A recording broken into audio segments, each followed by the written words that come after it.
साथियों, इस देश का सरकार एक बहुत ही खतरनाक कानून लाने वाला है। इस कानून के मुताबिक आपके बैंक के खाते में रखा हुआ आपका खुद का पैसा शायद और आपका ना रह जाए। शॉर्ट में इसको FRDI बिल भी कहा जा रहा है। ये बिल इस वक्त पार्लियामेंट के स्टैंडिंग कमेटी के पास है और संसद के इस शीतकालीन सत्र में पारित होने के लिए इसको पेश किया जाएगा। तो साथियों, हम ये क्यों कह रहे हैं कि ये बिल इतना खतरनाक है?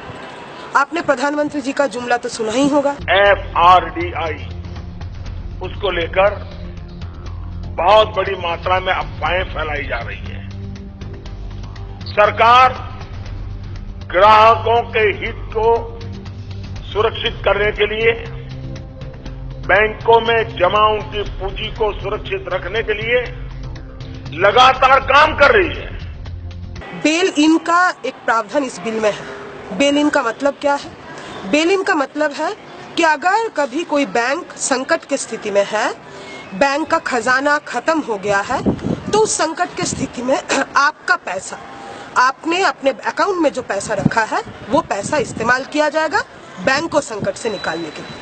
अब सवाल खड़ा होता है कि हमारे बैंक संकट में क्यों है? हमारे बैंक आज से नहीं, काफी दिनों से संकट में है।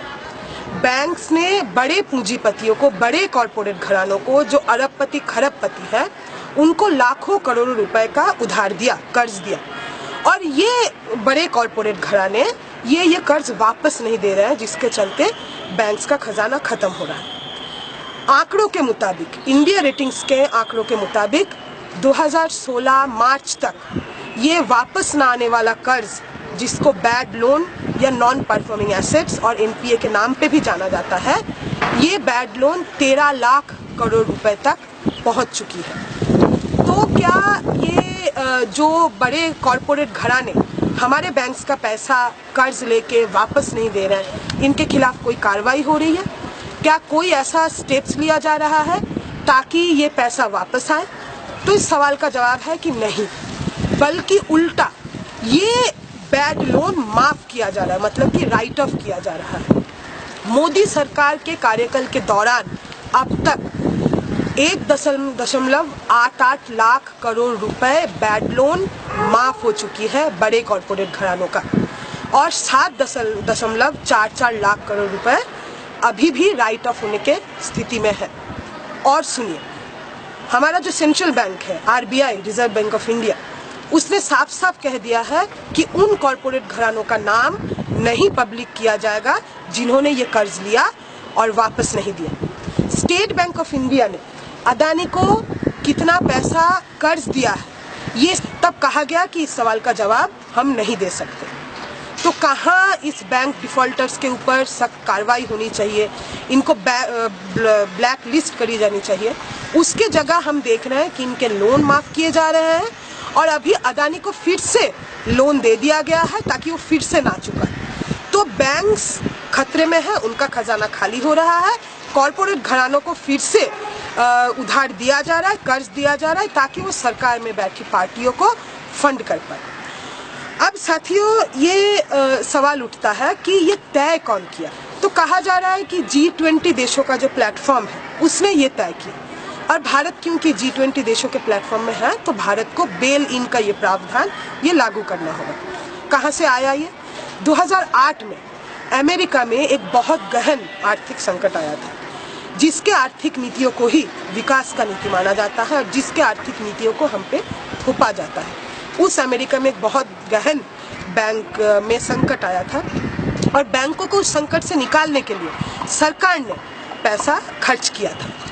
तो अभी कहा जा रहा है कि बैंक ये संकट में आए ही ना कभी, इसके लिए जो आम जमाकर्ता, जो आम लोग अपने मेहनत की कमाई बैंक्स में अपने खाते में रखते हैं, वही पैसा इस्तेमाल कर लिया जाए। ये कहा जा रहा है कि G20 का प्रावधान है, तो भारत के जनता से बिना पूछे उन्हीं के बैंक में रखा हुआ पैसा उनके मर्जी के बिना कभी भी इस्तेमाल हो सकता है। ये जो रेजोल्यूशन बोर्ड है, ये बोर्ड आपसे बिना पूछे कभी भी आपका पैसा इस्तेमाल कर सकता है। मतलब समझिए कि अगर आपने अपने अकाउंट में 1 लाख रुपए रखा है, तो वो 1 लाख रुपए आप, अगर ये बोर्ड तय करे कि बैंक संकट में है, तब ये 1 लाख रुपए आपको वापस नहीं मिलेगा, उसमें से हो सकता है आपको 10,000 रुपए वापस मिले और बाकी पैसा हो सकता है फिक्स डिपॉजिट में बदल दिया जाए ताकि आप जब चाहे उसको निकाल ना पाए, या तो उसको इक्विटी में बदल दिया जाए। और इक्विटी का मतलब है कि आपके पैसे का कोई भी गारंटी नहीं है।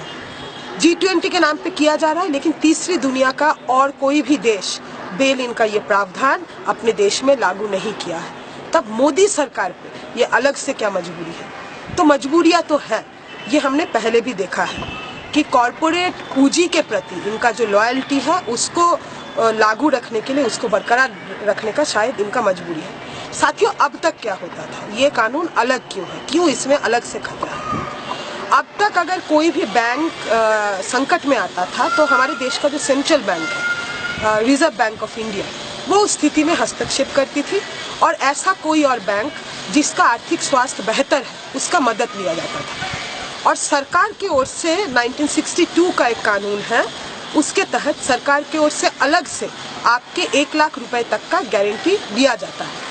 और इस नए कानून के तहत सरकार कोई गारंटी तो लेगी ही नहीं, बल्कि ऐसा कोई भी स्टेप लेने का संभावना नहीं रहेगा जिससे ये संकट पहले जैसे इस समस्या का हल होता था वैसा हो, क्योंकि रिजर्व बैंक ऑफ इंडिया के पास कोई भी पावर नहीं रहेगा। पावर इस नए बोर्ड के पास जाएगा और ये बोर्ड जब चाहे तय कर ले कि आपके बैंक का पैसा फ्रीज हो जाए, वो फिक्स डिपॉजिट में बदल जाए, वो इक्विटी में बदल जाए, या आपका एक भी पैसा आपको कभी भी वापस मिलेगा कि नहीं, इसका भी कोई ठोस बात इस कानून में नहीं किया गया है। और शायद इसीलिए ये कानून इतना खतरनाक है। साथियों, अब ये सवाल आता है कि क्या ये अचानक हुआ है? क्या हम ये अचानक से कह रहे हैं कि कॉर्पोरेट पूंजी को सर्व करने के लिए कानून लाया जा रहा है? तो हम देखेंगे कि अचानक नहीं हो रहा है। काफी दिनों से हमारे बैंक्स घाटे में जा रहे हैं। बैड लोन का क्या अमाउंट है हमने आपको पहले बताया, और हमारे बैंक्स खाली हो रहे हैं, कर्ज देके बड़े पूंजीपति घरानों से वापस नहीं मिल रहा है। इसीलिए शायद 1 साल पहले नोटबंदी करवाया गया, देश के जनता को लाइन में खड़ा रखा गया, उन्होंने अपना पैसा बैंक में जमा किया और लाखों नौकरियां गई। लेकिन अब तक ये नहीं कहा गया कि कितने काले धन वापस आए हैं। उसी के साथ साथ आप देखिए नोटबंदी के बाद क्या किया गया। नोटबंदी के बाद आपको कहा गया कि आपके अकाउंट में आपने जो पैसा रखा है वो आप कितने बार निकालेंगे, इसके ऊपर भी सरकार का नियम है। बड़े शहरों में आप 3 बार से ज्यादा अगर पैसा निकालेंगे और बाकी जगहों में अगर महीने में अगर आप 5 बार से ज्यादा पैसा निकालेंगे तो आपके ऊपर फाइन होगा। उसके ऊपर अगर आप अपने बैंक खाते में 5,000 रुपए से ज्यादा नहीं रखे तब भी आपके ऊपर फाइन लगेगा।